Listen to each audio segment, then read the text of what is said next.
जबकि जो आपकी सार्वजनिक वस्तुएं होती हैं, इनका प्रयोग समाज के सभी व्यक्ति कर सकते हैं।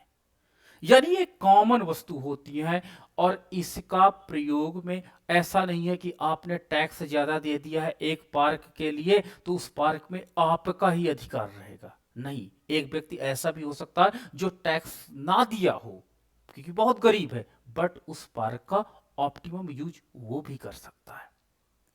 तो निजी वस्तुओं के साथ क्या होता है कि निजी वस्तुओं में वही व्यक्ति जिसकी वस्तु होगी वही अपनी यूटिलिटी को मैक्सिमाइज करेगा। लेकिन सार्वजनिक वस्तुओं के अंतर्गत क्या होता है कि जो व्यक्ति उसके लिए पेमेंट नहीं किया फिर भी वो उसके उपभोग से वंचित नहीं रहेगा, उसका प्रयोग कर सकता है। तो इस प्रकार सार्वजनिक वस्तुएं जो होती हैं वो समाज के सारे व्यक्तियों के लिए बनाई जाती हैं और निजी वस्तुएं जो होती हैं वो किसी एक विशेष व्यक्ति के लिए ही आवश्यकताओं की पूर्ति कर। चलिए, निजी वस्तुओं का तात्पर्य ऐसी वस्तुओं से होता है जिसका उत्पादन तथा उपभोग निजी तौर पर किया जाता है। ठीक है, निजी वस्तुओं की व्यवस्था बाजार तंत्र निपुणता के साथ की जाती है। बहुत इंपॉर्टेंट पॉइंट है, यहां पर जुड़ जाता है कि प्राइवेट जो कमोडिटी होती है उसमें मार्केट मैकेनिज्म काम करता है। ठीक है, सार्वजनिक वस्तुओं के साथ मार्केट मैकेनिज्म नहीं काम करता है, ये याद रखना पॉइंट। तो जो निजी वस्तुएं होती हैं वो मार्केट मैकेनिज्म के साथ काम करती हैं और निजी वस्तुओं के उपभोग हेतु मूल्य का भुगतान करना पड़ता है। लेकिन सार्वजनिक वस्तुओं के साथ मूल्य का भुगतान नहीं करना पड़ता, या करना भी पड़ता है तो बहुत कम करना पड़ता है। आपने देखा होगा हॉस्पिटल में जाते होगे, कुछ पर्ची कटती होगी तो बहुत न्यूनतम होता है। ठीक है, लेकिन निजी वस्तुओं के साथ ऐसा नहीं है। निजी वस्तुओं में आप किसी होटल में आप जाते हो और उस होटल के ग्राउंड को यूज करते हो तो आपसे वो पेमेंट मांगेगा कि नहीं, इसका अगर आप प्रयोग करना है, इसकी पार्किंग का प्रयोग करना है तो आपको पेमेंट लगेगा। लेकिन गवर्नमेंट वस्तुओं के संदर्भ में आप ऐसा नहीं करते हो। अगला पॉइंट है, निजी वस्तुओं का उपभोग प्रतियोगी होता है। अर्थात एक व्यक्ति द्वारा निजी वस्तुओं के उपभोग का प्रभाव अन्य व्यक्तियों के लिए उस वस्तु की उपयोगिता तथा उपलब्धता पर इस प्रकार से पड़ता है कि उस वस्तु द्वारा प्रदत्त होने पर लाभ की मात्रा में कमी आ सके। जैसे क्या होता है कि मान लीजिए किसी कॉलोनी में किसी फ्लैट को किसी एक व्यक्ति द्वारा क्रय कर लेने से अन्य व्यक्तियों के लिए फ्लैट की उपलब्धता में कमी आ जाएगी। बाजार में आप जाते हो, बाजार में जाते हो, भीड़ ज्यादा हो जाती है, तो भीड़ ज्यादा होने का मतलब क्या होता है कि अगर सारे लोग वस्तुएं खरीद लेंगे तो निश्चित रूप से दूसरे व्यक्ति के लिए वस्तुएं कम पड़ जाएंगी। तो निजी जो वस्तुएं होती हैं वो प्रतियोगी वस्तुएं होती हैं और प्रतियोगी वस्तुएं होने के कारण क्या होता है, एक व्यक्ति द्वारा उसकी डिमांड अधिक होने के कारण दूसरे व्यक्ति के लिए प्राइस बढ़ सकता है, इसलिए इसे हम प्रतियोगी वस्तु कहते हैं। लेकिन सार्वजनिक वस्तु कभी भी प्रतियोगी वस्तु नहीं होती है। ठीक है, निजी वस्तुओं के लिए वर्जन तथा उपभोक्ता की पृथकता का सिद्धांत लागू होता है। ठीक है, अपवर्जन का सिद्धांत है, ये एक बार बहुत बार सिविल सर्विस में पूछा गया है।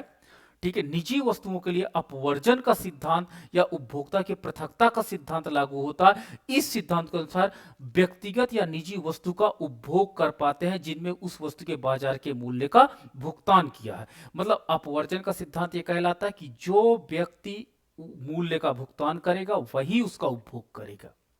ठीक है, यह अपवर्जन का सिद्धांत कहलाता है। लेकिन सार्वजनिक वस्तु के साथ अपवर्जन का सिद्धांत नहीं लागू होता। ये आप नहीं कह सकते कि इस पार्क में मैं ही प्रयोग करूंगा और इस पार्क में आज मत घुसने देना किसी को, मैं सारा पैसा दे रहा हूं, ऐसा कुछ नहीं हो सकता है। तो अपवर्जन का सिद्धांत या उपभोक्ता की पृथकता का सिद्धांत, ठीक है, ये आपका जो सिद्धांत है ये केवल निजी वस्तु के संदर्भ में ही लागू होता है। ये एग्जाम में बार बार पूछा गया है। अगला पॉइंट है, निजी वस्तुओं के उपभोक्ता का अधिमान स्वतः या स्वायत्त रूप से अभिव्यक्त होता है। जो निजी कमोडिटी होती है वो हमारे पास जो प्रेफरेंस होता है, इंडिफरेंस कर्व होता है, वो ऑटोमेटिक दिखाई पड़ता है, यूटिलिटी हमारी बढ़ती चली जाती है। निजी वस्तुएं विभाज्य होती हैं, इनको हम टुकड़ों में तोड़ सकते हैं तथा उनके द्वारा उत्पन्न लाभ निजी व्यक्तियों तक ही सीमित रहते हैं, अन्य कोई व्यक्ति इसका लाभ नहीं उठा पाता। मान लीजिए मेरी कार है, हमने एक सीट में किसी और को बैठा दिया, एक सीट में किसी और को बैठाया, तो जो व्यक्ति बैठे केवल उनकी यूटिलिटी बढ़ेगी, अदर व्यक्ति की यूटिलिटी नहीं बढ़ेगी। ठीक है, निजी वस्तुएं केवल उसे क्रय करने वाले उपभोक्ताओं तक सीमित रहती हैं। कुल मिलाकर निजी वस्तु उद्देश्य व्यक्तिगत हितों की आपूर्ति करना होता है। तो यानी ये निजी वस्तुएं क्या होती है, एक व्यक्ति को यूटिलिटी प्रोवाइड करती हैं। निजी वस्तु द्वारा लाभ सामान्यतः आंतरिक होते हैं। आंतरिक का मतलब होता है मैंने प्रयोग किया तो मुझे यूटिलिटी मिली। सोसाइटी मतलब सार्वजनिक रूप से उसकी यूटिलिटी नहीं मिलेगी, उसी व्यक्ति तक सीमित रहते हैं जो व्यक्ति उस निजी वस्तु का प्रयोग करते हैं। ठीक है, तो निजी वस्तु का जो भुगतान होता है वो आंतरिक होता है और यूटिलिटी भी आपकी आंतरिक होती है। निजी वस्तु की व्यवस्था बाजार तंत्र के माध्यम से होती है, मैंने आपके साथ बताया था।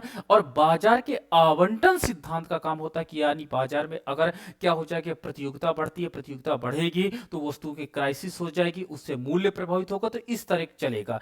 ठीक है, तो ये हमने देखा निजी वस्तुओं के संदर्भ में। अब हम बात करने जा रहे हैं सार्वजनिक वस्तुएं क्या होती हैं। सार्वजनिक वस्तुएं वो वस्तुएं होती हैं जिनका प्रयोग समाज के कोई भी व्यक्ति कर सके। ठीक है, यानी समाज के सभी व्यक्ति जिसका प्रयोग कर सके उन वस्तुओं को हम सार्वजनिक वस्तु कहते हैं। तो जिनका उत्पादन करने से बाह्य लाभ तथा बचतों का सृजन होता है। बाह्य लाभ और बचतों का मतलब होता है कि सोसाइटी के सभी व्यक्तियों को लाभ तथा बचत। बचत का मतलब होता है मान लीजिए आपके घर में शादी है, शादी में आपको टेंट लगाना, टेंट हाउस बहुत महंगा है, आपने पार्क में, आपने रोड में लगा लिया, तो ये बचतों का सृजन कर दिया।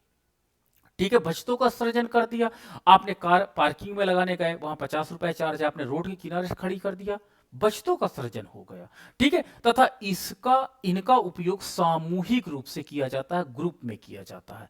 ये वस्तुएं उपभोग में गैर प्रतियोगी होती है, यानी ये नहीं कि एक व्यक्ति पार्क का प्रयोग ज्यादा कर लिया तो दूसरे व्यक्ति के लिए पार्क कम हो जाएगा। एक व्यक्ति हॉस्पिटल में बार बार जाता तो दूसरे व्यक्ति के लिए हॉस्पिटल की यूटिलिटी कम हो जाएगी, ऐसा कुछ नहीं। एक व्यक्ति है, आप में से कोई स्टूडेंट है, वो बार बार यूनिवर्सिटी जाता, बार बार लाइब्रेरी जाता है, तो क्या हो जाएगा, लाइब्रेरी की उपयोगिता कम हो जाएगी। जैसे कि निजी वस्तुओं के संदर्भ में प्रतियोगी वस्तुएं थी, ऐसा सार्वजनिक वस्तुओं के संदर्भ में नहीं पाया जाता है। ठीक है, तो इसमें वस्तुओं के संदर्भ में उपभोक्ता की पृथकता या आपके पास अपवर्जन का सिद्धांत नहीं लागू होता है।